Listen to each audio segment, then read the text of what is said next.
మహాగణుడు మన రక్షకుడు ప్రియ ప్రభు అయిన యేసుక్రీస్తు నామములో అసెంబ్లీ ఆనిముత్యాల్లోని ఈ కార్యక్రమాన్ని వీక్షిస్తున్న ప్రియులకు ప్రత్యేకమైన వందనాలు తెలియజేస్తున్నా.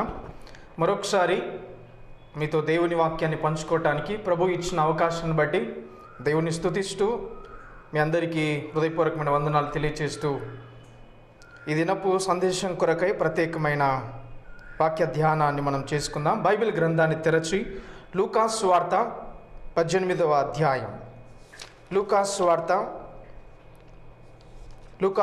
17వ అధ్యాయం 26 నుంచి కొన్ని వచనాలు మనం చదువుకుందాం.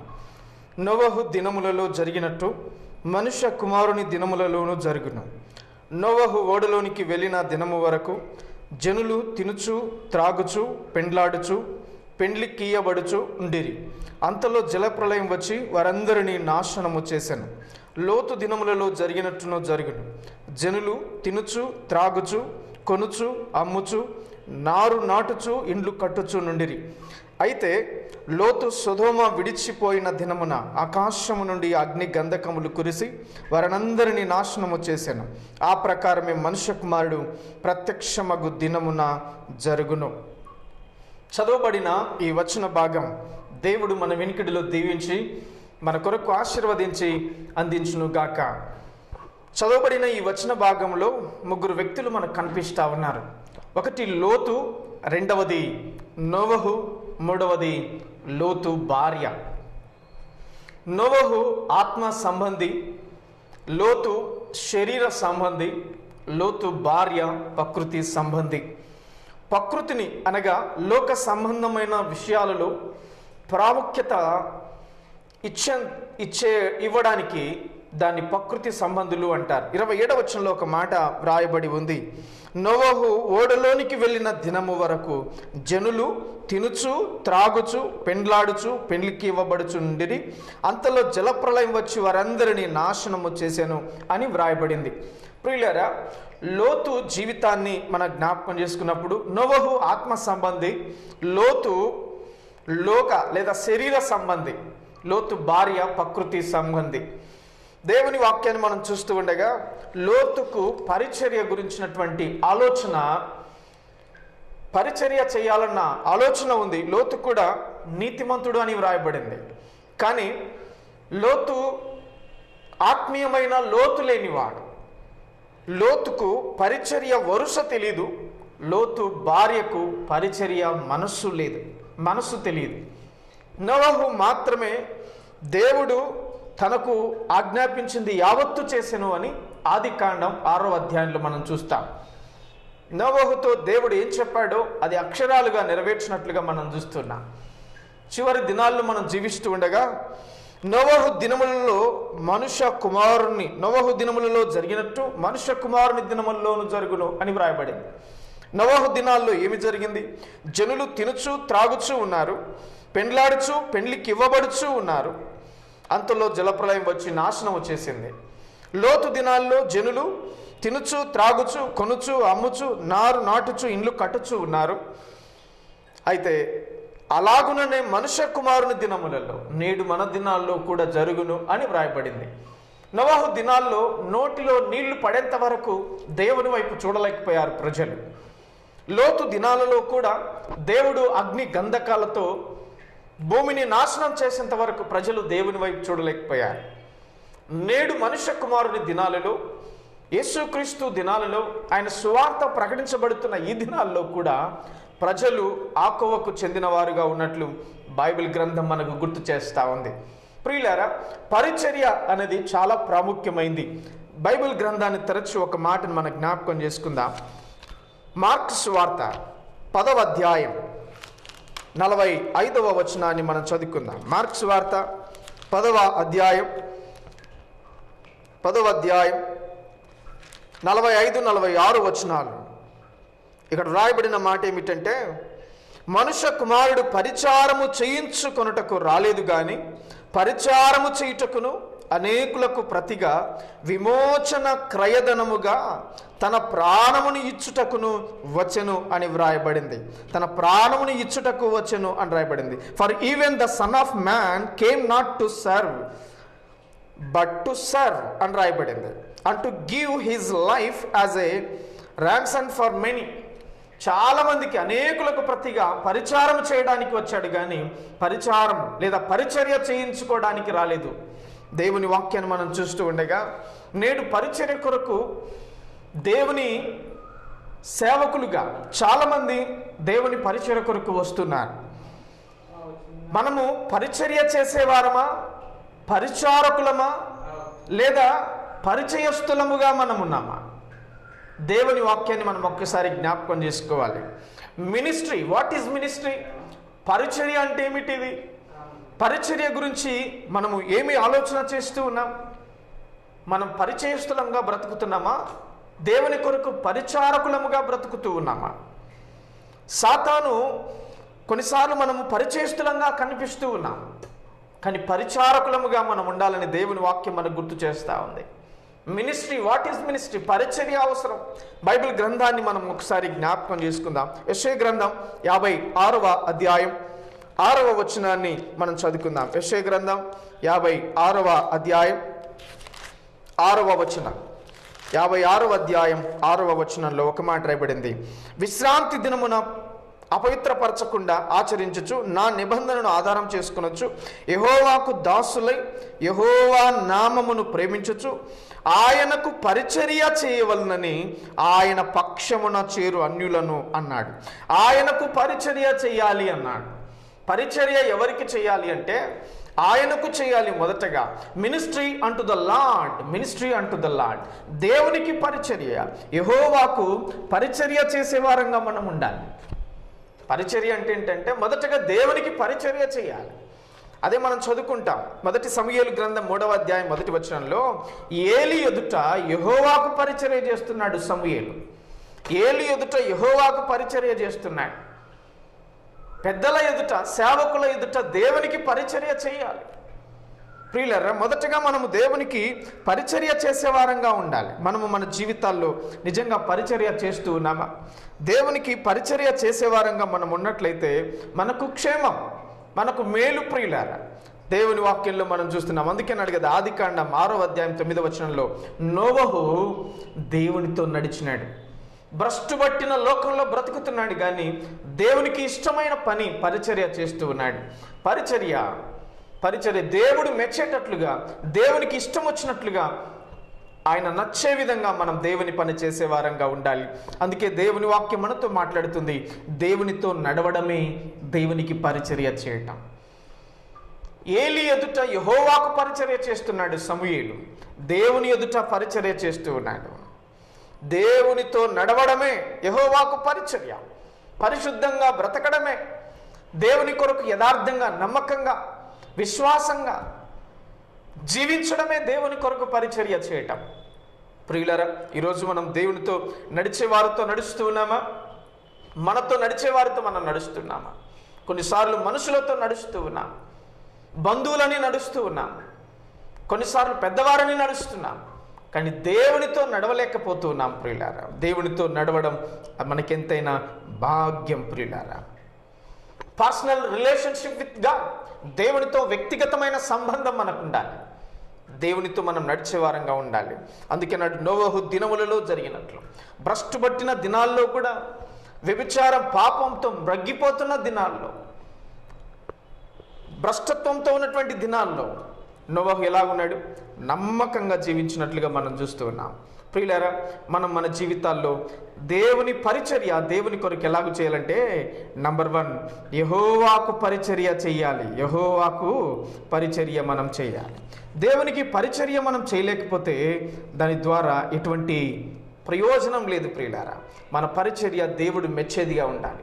అందుకే లోతు భార్య ఏం చేసిందో తెలుసా? భర్తను అనుసరించలేకపోయింది.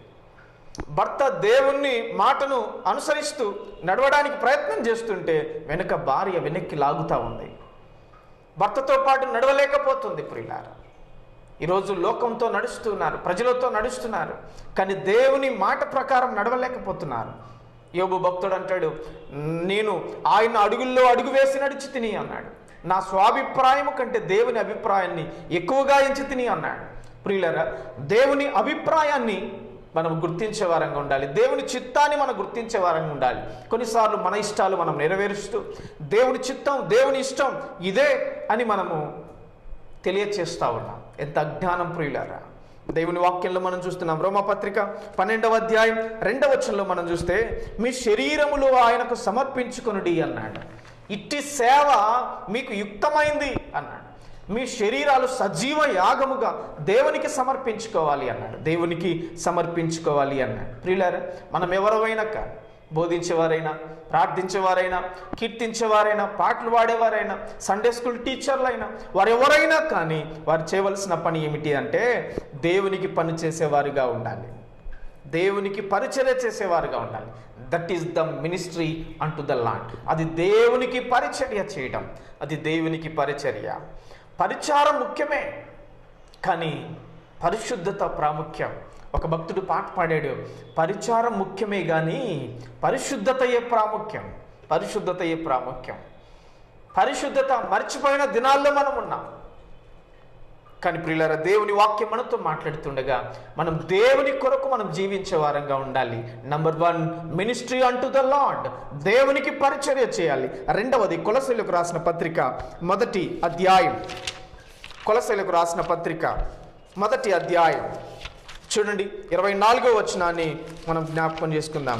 కొలస్సీయులకు రాసిన పత్రిక 1వ అధ్యాయం 24వ వచనంలో ఒక చక్కటి మాట వ్రాయబడింది. 1వ అధ్యాయం 24వ వచనం. అక్కడ అన్నాడు, ఇప్పుడు మీ కొరకు నేను అనుభవించుచున్న శ్రమల యందు సంతోషించుచు సంఘము అను ఆయన శరీరము కొరకు క్రీస్తు పడిన పాటలలో కొదువైన వాటి యందు నా వంతు నా శరీరమందు సంపూర్ణము చేయుచున్నాను అన్నాడు. సంఘమునకు పరిచర్య, సంఘమును ఆయన శరీరము కొరకు, సంఘమును ఆయన శరీరము కొరకు. మినిస్ట్రీ అంటు ద చర్చ్ ఆఫ్ గాడ్, దేవుని సంఘమునకు పరిచర్య. మన జీవితాల్లో దేవుని సంఘానికి పరిచర్య చేయాలి. సంఘం ఉన్నదా? సంఘానికి పరిచర్య చేస్తున్నామా? ఆయన శరీరం, దేవుని రక్తంలో కడగబడిన వారు ఒక సంఘముగా చేర్చబడుతున్నారు. అయితే ఆ సంఘానికి మనం పరిచర్య చేసేవారంగా ఉండాలి. పరిచర్య మనం చేసేవారంగా ఉండాలి. ప్రియులారా, దేవుని వాక్యం గుర్తు చేస్తూ ఉంది, సంఘములో పరిచర్య ఉన్నది. సంఘములో పరిచర్య ఉన్నది. సంఘంలో పరిచర్య చేయాలి. కొందరు ఎప్పుడు బయటనే తిరుగుతూ ఉంటారు, కొందరు ఎప్పుడు బయట విషయాల గురించి మాట్లాడుతూ ఉంటారు. సంఘంలో పరిచర్య చేసేవారికి ఉండాలి. కొందరికి పరిచర్య అంటే ఏమిటంటే ఎక్కువ ప్రాంతాలకు తిరగడం, అది కొందరికి మాత్రమే దేవుడు ఇస్తాడు. కానీ సంఘానికి పరిచర్య, ఇది పరిచర్య ఆర్డర్, పరిచర్య క్రమం. నంబర్ 1, మినిస్ట్రీ అంటు ద లార్డ్, దేవునికి పరిచర్య చేయాలి. రెండవది, సంఘానికి పరిచర్య చేయాలి. మినిస్ట్రీ అంటు ద చర్చ్ ఆఫ్ గాడ్, దేవుని సంఘానికి పరిచర్య. రోమాపత్రిక 16వ అధ్యాయం 1వ వచనంలో ఫీబే అని ఒక స్త్రీ కెంక్రేలో ఉన్న సంఘానికి పరిచారకురాలు, సంఘంలో పరిచర్య చేసేది. సంఘం ఉన్నది, సంఘంలో పరిచర్య ఉన్నది, కానీ పరిచర్య చెయ్యాలి. సంఘములో పరిచర్య ఉన్నది, ఆ పరిచర్య చెయ్యాలి అన్న మనస్సు మనకు ఉండాలి. ఆ పరిచర్యను మనం గుర్తించాలి, ఎరుగాలి. ప్రియులారా, ఈ మనుష్య కుమారుని దినములలో పరిచర్య తెలియడం లేదు. ప్రియులారా, పరిచర్య వరుస తెలియడం లేదు. సంఘములో ఉన్నాం, సహవాసములో ఉన్నాం, పరిచర్య తెలుస్తుందా? పరిచర్యలో మనం ఉన్నామా? నీ ద్వారా సంఘములో ఏమి జరుగుతుంది? మన ద్వారా సంఘాలు ఏ విధంగా వృద్ధి చెందుతూ ఉన్నాయి? సంఘాల్లో మన బాధ్యత ఏమిటి? ప్రియులారా, దేవుని సంఘంలో మనం పరిచర్య చేసేవారంగా ఉండాలి. 3వ మాట, నిర్గమాకాండం 24వ అధ్యాయం 13వ వచనంలో రాయబడింది, మోషేయు అతని పరిచారకుడు, మోషేయు అతని పరిచారకుడైన యెహోషువ. మోషే అతని పరిచారకుడు. ప్రియులారా, మినిస్ట్రీ అంటు ద మ్యాన్ ఆఫ్ గాడ్, దేవుని సేవకునికి చేసే పరిచర్య. 3వది ఏంటిది? దేవుని సేవకునికి చేసే పరిచర్య. ప్రియులారా, బైబిల్ గ్రంథంలో మనం చూస్తే దేవుని సేవకులకు పరిచర్య చేసేవారు కావాలి. దేవుని సేవకులకు, అందుకే అన్నాడు కదా, వృద్ధులైన తర్వాత పరిచర్య చేసేవారు, పరిచర్య చేసేవారు. దైవజనులకు ఎవరైతే ఉన్నారో పరిచర్య చేసి వారు ఆరోగ్యం సహకరించక ఎందరైతే వారు జీవిస్తూ ఉన్నారో వారికి పరిచర్య చేసేవారు కావాలి. సువార్త పని కొరకు ప్రయాసపడేవారు, దేవుని సేవకులు ఉన్నప్పుడు వారికి పరిచర్య చేసేవారు, వారితో పాటు పరిచర్య చేసేవారు ఉండడం ఎంతైనా భాగ్యం ప్రియులారా. మోషేకు పరిచర్య చేశాడు యెహోషువ. మోషే తర్వాత మోషే వారసుల్లో కాదు, యెహోషువను దేవుడు లేపాడు ప్రియులారా. పౌలుకు తిమోతి పరిచర్య చేశాడు, కానీ పౌలు తర్వాత పౌలు వంశీయులు ఎవరు లేరు, కానీ తిమోతిని దేవుడు లేపాడు, పరిచర్య కొరకు వాడుకున్నాడు. దేవుని వాక్యంలో మనం చూస్తే దేవుని సేవకులకు పరిచర్య చేసిన వారు ఉన్నతంగా అయ్యారు, సేవకుల కంటే గొప్పవారు అయ్యారు. వాళ్ళు ఉన్నతమైన స్థానాలకు వారు వెళ్ళగలిగారు. ఎలీషా విషయంలో మనం చూస్తే ఏలియా కంటే ఎలీషాను దేవుడు వాడుకున్నాడు, పౌలు కంటే తిమోతిని వాడుకున్నాడు. వేరొక మార్గంలో ప్రవేశించేవారు దొంగయు దోచుకునేవారు అని దేవుని వాక్యం సెలవిస్తూ ఉంది. మనం మన జీవితాల్లో పరిచర్య ఏం చేయాలి? దేవునికి పరిచర్య చేయాలి. మినిస్ట్రీ అంటు ద లార్డ్. రెండవది సంఘానికి పరిచర్య చేయాలి, మినిస్ట్రీ అంటు ద చర్చ్ ఆఫ్ గాడ్. మూడవది దేవుని సేవకునికి పరిచర్య చేయాలి, మినిస్ట్రీ అంటు ద మ్యాన్ ఆఫ్ గాడ్. మరొక మాట యెహెజ్కేలు గ్రంథం 44వ అధ్యాయం 11వ వచనాన్ని మనం చదువుకుందాం. యెహెజ్కేలు గ్రంథం 44వ అధ్యాయం 11వ వచనంలో ఒక మాట వ్రాయబడింది.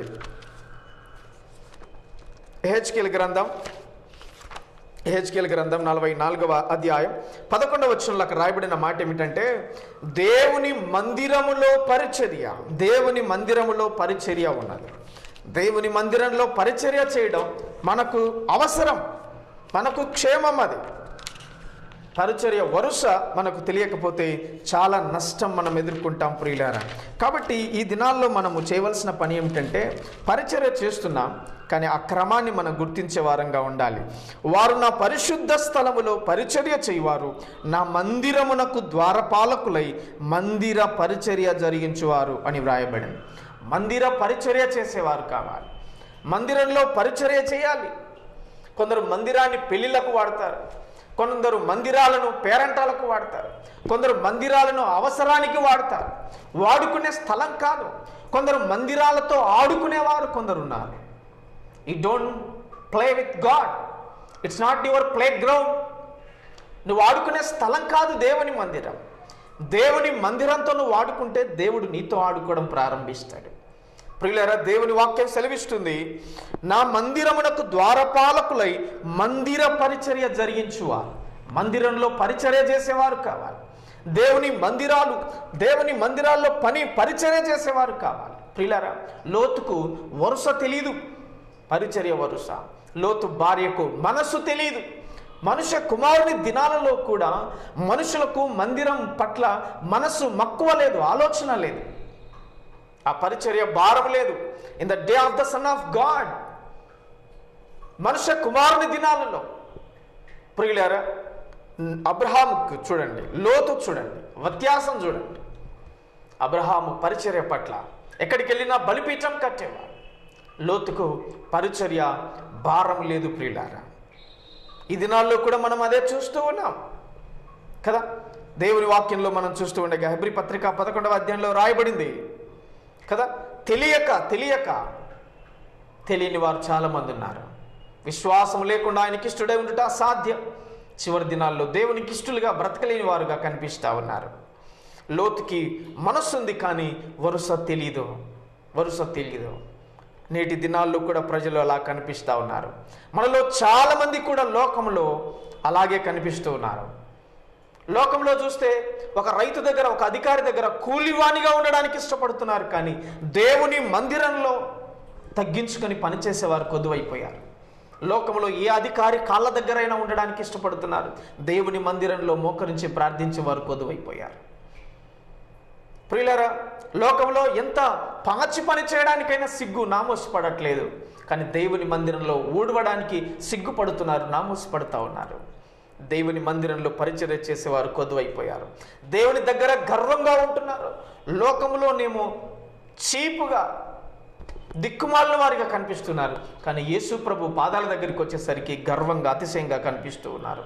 ప్రియమైన వారులారా, నీ నా జీవితాల్లో దేవుని సంఘంలో నువ్వు పరిచర్య చేసేవాడివా, పరిచారకుడివా లేదా పరిచయస్తుడివా?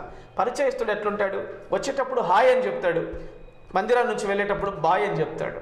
కానీ మందిరంతో ఎటువంటి సంబంధం ఏమి ఉండదు. కానీ దాని ద్వారా దేవునితో నీకు ఎటువంటి సహవాసం లేనట్లే ప్రియులారా. పరిచర్య చేసేవారంగా ఉండాలి. చేపలు బరుస్తున్నావా, ఊడుస్తూ ఉన్నావా, మందిరంలో కొరతలు గుర్తిస్తున్నావా, మందిరం కొరకు నువ్వు ప్రయాసపడుతున్నావా? ఇది నా మందిరం, అనేకులకు ప్రార్థనా మందిరం అన్నాడు. అనేకులకు ప్రార్థనా మందిరం. కొందరేమో మందిరాలు ఇది నా మందిరం అంటున్నారు జనాలు. చాలా విచారకరమైన దినాల్లో మనం జీవిస్తున్నాం. మనుష్య కుమారుని దినాల్లో కూడా ఇలాగే జరుగుతుంది అని వ్రాయబడింది ప్రియులారా. మినిస్ట్రీ ఏం జరిగినా ప్రాఫిట్ కొరకు చూస్తూ ఉన్నారు. ఈరోజు పరిచర్య లాభం కొరకు అయిపోయింది. ఎంత విచారం ప్రియులారా. దేవుని వాక్యం మనం చూద్దాం. లూకాసు వార్త 12వ అధ్యాయంలో మనం చూసాం కదా. లూకాసు వార్త 12వ అధ్యాయం 37వ వచనంలో చూస్తూ ఉన్నాం. లూకాసు వార్త 12వ అధ్యాయం 37వ వచనంలో ఒక మాట కనిపిస్తూ ఉంది. ప్రభువు వచ్చి ఏ దాసులు మెలుకుగా నుండుట కనుగొనునో ఆ దాసులు ధన్యులు. అతడు నడుము కట్టుకొని వారిని భోజన పంక్తిని కూర్చుండబెట్టి తానే వచ్చి వారికి ఉపచారము చేయనని మీతో నిశ్చయముగా చెప్పుచున్నాను. ప్రియులారా, దేవుడు వచ్చే టయానికి ఏ దాసులైతే మెలుకుగా ఉండి ఆయన పరిచర్య నమ్మకంగా యథార్థంగా చేస్తున్నారు ఆ దాసులు ధన్యులు అని దేవుని వాక్యం సెలవిస్తూ ఉంది. నమ్మకంగా పరిచర్య చేసే వారి దగ్గరికి దేవుడే స్వయాన వస్తాడంట. ఆయనే స్వయాన వచ్చి నడుముకు రుమాలు కట్టుకొని వారికి ఉపచారము చేస్తాడంట. ఎంత గొప్ప భాగ్యం ప్రియులారా. నమ్మకంగా పనిచేసేవారు కావాలి. స్వచ్ఛమైన ప్రేమ, మచ్చలేని సేవను మెచ్చును యేసు మహిమతో వచ్చు వేళ. స్వచ్ఛమైన ప్రేమ, మచ్చలేని సేవ, దాన్ని మెచ్చుతాడంట ఆయన వచ్చేటప్పుడు, మహిమలో వచ్చేటప్పుడు. అందుకే నాడు యజమాని చిత్తము ఎరిగి ఉండి దాన్ని చేయని వానికి దెబ్బలు తగులును అని రాయబడింది. ఆ చిత్తాన్ని ఎరిగి మనం పనిచేసే వారంగా ఉండాలి. మరొక మాట, రోమాపత్రిక 15వ అధ్యాయం. రోమాపత్రిక the book of Rome chapter 15 verse 25. రోమాపత్రిక 15వ అధ్యాయం 25వ వచనాన్ని మనం చదువుకుందాం. అక్కడ రాయబడిన మాట, పరిశుద్ధులకు పరిచర్య చేయాలి అన్నాడు. 15వ అధ్యాయం 25వ వచనం. 15వ అధ్యాయం 25వ వచనం. అయితే ఇప్పుడు పరిశుద్ధుల కొరకు పరిచర్య చేయుచు యెరూషలేమునకు వెళ్ళుచున్నాము అన్నాడు. పరిశుద్ధుల కొరకు పరిచర్య చేయాలి. మనం దేవుని పిల్లలమే, సంఘములో పరిశుద్ధులు ఉన్నారు, కానీ వారిని పట్టించుకోవాల్సిన బాధ్యత కూడా మన మీద ఉంది. పరిశుద్ధులకు పరిచర్య చేసే వారంగా ఉండాలి ప్రియులారా. మినిస్ట్రీ అంటు the holy ones of God. పరిశుద్ధులకు పరిచర్య మనం చేయాలి ప్రియులారా. పరిశుద్ధులకు పరిచర్య చేసే వారంగా ఉండాలి. వారు బీదలు ఉంటారు, లేనివారు, అనారోగ్యంతో ఉన్నవారు, అవసరతలో ఉన్నవారు, వారిని మనం ఏం చేయాలి? పరామర్శించాలి, వారిని విజిట్ చేయాలి, వారిని దర్శించాలి, వారి కొరకు ప్రార్థించే వారంగా మనం ఉండాలి. మనం మన జీవితాల్లో వారిని దర్శించడం మనకి ఎంతైనా అవసరం. లోతు భార్యను జ్ఞాపకం చేసుకున్నది అన్నాడు. ఎందుకు? వెనక్కి చూసింది, ఉప్పు స్తంభం అయిపోయింది. వెనక్కి చూసింది, నష్టపోయింది, భర్తతో నడవలేకపోయింది. మనం మన జీవితాల్లో ప్రియులరా కొన్నిసార్లు డబ్బుల వైపు చూస్తున్నాం, లోకం వైపు చూస్తున్నాం, ఆర్థికంగా చూస్తున్నాం, అవసరమే. కానీ ప్రభువు వైపు మనం చూసేవారంగా ఉండాలి. పరిశుద్ధులకు, బీదలైన వారికి మనం పరిచర్య చేసేవారంగా ఉండాలి. కొన్నిసార్లు దేవుని పని చేయాలనుకుంటాం, దేవుని కొరకు ₹1 కూడా మనం ఖర్చు పెట్టలేకపోతే, ఒక వ్యక్తి కొరకు, ఒక విశ్వాసి కొరకు నువ్వు ₹10 ఖర్చు పెట్టలేకపోతే దేవుని కొరకు నువ్వేమి త్యాగం చేయగలుగుతావు? పరిశుద్ధుల కొరకు పరిచర్య చేయాలి. ఈ లాక్డౌన్ సమయాల్లో పరిశుద్ధుల కొరకు, విశ్వాసుల కొరకు, సంఘం కొరకు నీ వంతు బాధ్యతగా నువ్వేం పనిచేశావు? మన పరిచర్య మనం చేసేవారంగా ఉండాలి ప్రియులారా. ఎవరిస్తారా అని ఎదురు చూడటం కాదు. నీ చేతిలో ఉన్నది నువ్వేమి ఇవ్వగలిగావు? నీ దగ్గర ఉన్నది, నీ ఇంటిలో ఉన్నది నువ్వేం చేయగలిగావు? మోషే, నీ చేతిలో ఏముంది? కర్ర ఉంది ప్రభువా. కర్ర తీసివేశాడు, పామైంది, వెంటనే పట్టుకున్నాడు, మరలా కర్ర ఏమైంది? పాము కర్రగా మారిపోయింది. సాతానుపై విజయాన్నిచ్చాడు. బీద విధవరాలు ఇంట్లో, అమ్మ నీ ఇంటిలో ఏముంది? పట్టెడి పిండి, కొంచెం నూనె, ఉన్నది చాలు ఇచ్చింది. మోషే ఒట్టి కర్రనే ఇచ్చాడు, దేవుడు నడిపించాడు. మనం మన జీవితాల్లో గొప్ప కార్యాలు మనం చూడాలంటే నీ చేతిలో ఉన్నది, నీ ఇంటిలో ఉన్నది దేవునికి సమర్పించాలి ప్రియులారా. పరిశుద్ధుల కొరకైన పరిచర్య మనం చేయాలి. అందుకే అన్నాడు కదా, టైం విలువ మనకు తెలియాలి. టైం విలువ మనకు తెలియాలి.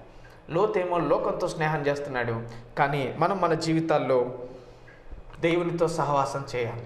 అందుకే లోతు పిల్లలు పాడైపోయారు, భ్రష్టు పట్టారు, నష్టపోయినట్లుగా మనం చూస్తూ ఉన్నాం ప్రియులారా. దేవుని వాక్యాన్ని మనం చూస్తూ ఉండగా ఆదికాండం 19వ అధ్యాయంలో మనం చూస్తే తడవు చేసెను అని రాయబడింది. లోతు తడవు చేశాడు, ఆలస్యం చేశాడు, అందుకే తీరని నష్టం. దేవుడేమో నువ్వు తొందరగా వెళ్ళమంటుంటే లోతు ఆలస్యం చేస్తూ ఉన్నాడు. కొన్నిసార్లు దేవుని స్వరం, దేవుని వాక్యం మనల్ని ఎంత బలవంతం చేసినా మనం నిర్లక్ష్యం చేస్తూ ఉంటాం. అందుకే తీరని నష్టాన్ని మనం ఎదుర్కొన్నట్లుగా మనం చూస్తూ ఉన్నాం. ఆదికాండం 19వ అధ్యాయం 18వ వచనంలో మనం చూస్తే ఆ విషయాలే మనకు కనిపిస్తూ ఉన్నాయి ప్రియులారా. లోతు దినాల్లో భ్రష్టుబట్టిపోయారు ప్రజలు. నోవహు దినాల్లో పాడైపోయారు ప్రజలు. అందుకే దేవుని యొక్క కనికరం వారు చూడలేకపోయారు, వారు పాడైపోయారు.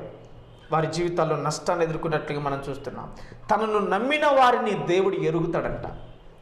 ఆయన నమ్మిన ప్రజలను దేవుడు ఎరుగును అని రాయబడింది. ఆదికాండం 19వ అధ్యాయం 1వ వచనంలో ఆయన జడ్జిగా రాబోతున్నాడు, న్యాయాధిపతిగా రాబోతున్నాడు. లోతు బయటనేమో జడ్జిగా ఉన్నాడంట, ఇంటిలోనేమో ఎట్లున్నాడంట, ఒక జోకర్ లాగా ఉన్నాడు. పిల్లలు ఎవరు పట్టించుకోవట్లేదు తండ్రి అంటే భయం లేదు వారికి. దేవుని ఎరిగిన వాడే. ఈరోజు దేవుని ఎరిగిన వారు, దేవుని పని చేస్తున్న వారు పిల్లలు చూస్తే భ్రష్టు పట్టిపోయిన వారుగా కనిపిస్తూ ఉన్నారు. పిల్లలు సరిగా లేనివారుగా కనిపిస్తూ ఉన్నారు. కారణం, దేవుని ముఖకాంతిలో వారు సరి చేసుకోలేకపోయారు, దేవుని సన్నిధిలో వారు సరి చేసుకోలేకపోయారు. They never value them. వారికి విలువ లేని వారుగా వారు కనిపిస్తున్నారు. మనం ఏ గ్రూపులో ఉన్నాం ప్రియులారా? మన ప్రభువు వచ్చే రాకడ మనం చూస్తూ ఉన్నాం. అయితే ఎలా బ్రతుకుతున్నాం? దేవుని కొరకు నమ్మకంగా మనం బ్రతుకుతున్నామా? లోతు తడవు చేశాడు, నష్టాన్ని తెచ్చుకున్నాడు. దేవుడేమో తొందర పెడుతున్నాడు, కానీ లోతేమో తొందర చేయకుండా తడవు చేస్తూ ఉన్నాడు. ఎంత విచారం ప్రియులారా. మనం చివరి దినాల్లో ఉన్నాం. తడవు చేయవద్దు, ఆలస్యం చేయవద్దు. నీకున్న సమయం కొద్దిగా ఉంది, నీకున్న టైం కొద్దిగానే ఉంది. Human life is bubble but strike avail there in his heart. మానవుని జీవితం నీటి మీద బుడగ లాంటిది. నీ బుడగ ఆరిపోకముందే, నీ బొందిలో ఊపిరి పోకముందే, నీ గొంతులో ఊపిరి నిలవకముందే యేసు ప్రభు వారి పని చేయటం మనం బాధ్యత ప్రియులారా, మనకు ధన్యత ప్రియులారా. నమ్మావు ప్రభుని, నమ్మకంగా ఉన్నామా? దేవుని పని చేస్తున్నాం, నమ్మకంగా చేస్తూ ఉన్నామా? మారు మనసు పొందాలి.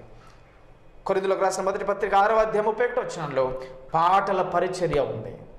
మినిస్ట్రీ అంటూ ద సింగింగ్, పాటల పరిచర్య. కొలసే పత్రిక 1వ అధ్యాయం 23వ వచనంలో మినిస్ట్రీ అంటూ ద గాస్పల్, సువార్త పరిచర్య. మనం పరిచర్య చేసేవారంగా ఉండాలి. పరిచర్య మెలకువలు కలిగి మనం జీవించాలి. ఒకటి పరిచర్య, ministry unto the Lord, ministry unto the church of God, ministry unto the man of God, ministry unto the temple of God, దేవుని మందిరానికి పరిచర్య. Ministry unto the singing, ministry unto the gospel అని ఆ పరిచర్య చేసేవారంగా ఉండాలి. నోవహు దినాల్లో జరిగినట్టు నేడు మనుష్య కుమారుని దినములలో జరుగును. ప్రియులారా, దేవుడు మనకిచ్చినటువంటి బాధ్యతను మనం గుర్తిద్దాం. దేవుని కొరకు నమ్మకంగా, యథార్థంగా దేవుని కొరకు మనం జీవిద్దాం. అట్టి కృపా దేవుడు మనకు దయచేయును గాక. మాటలు ఆలకిస్తున్న ప్రియులకు ప్రత్యేకమైన వందనాలు. ప్రార్థన చేసుకుందాం. కరుణా సంపన్నుడా, దయగలిగిన తండ్రి, మీకు వందనాలు. విత్తబడిన మాట నీరు కట్టి ఫలింపచేయండి, మీ ఆత్మకార్యం జరిగించండి. పరిచర్య భారం, మెలకువ కలం మాకు నేర్పించమని ప్రార్థిస్తున్నాం. స్వచ్ఛమైన ప్రేమను, మచ్చలేని సేవను మీరు మెచ్చి ప్రభువా, మీరు మహిమతో వచ్చేటప్పుడు మా కొరకు బహుమానాలు తీసుకుని వస్తున్నందుకై స్తోత్రాలు. విత్తబడిన మాట నీరు కట్టి ఫలింపచేయండి. ఎందరైతే మీ మాటలు విన్నారో ప్రభువా, వారిని వారి జీవితాలను ఆశీర్వదించమని, వారి కుటుంబాలను బలపరచమని, అక్కరలు, కొరతలు, ఇబ్బందులు మీ నామములో తీర్చి సరిచేయి, మీరు అక్కడి కొరకు సిద్ధపరచమని యేసు క్రీస్తు నామములో స్తోత్రం చెల్లించి దీనిలో అడిగి పొంది ఉన్నాము తండ్రి. ఆమేన్. అందరికీ వందనాలు. చిరునామా షాలెం క్రిస్టియన్ అసెంబ్లీస్, మొదటి వాటర్ ట్యాంక్, సంత మార్కెట్ ప్రక్కన, వైఎస్ఆర్ నగర్, నంద్యాల, కర్నూలు జిల్లా.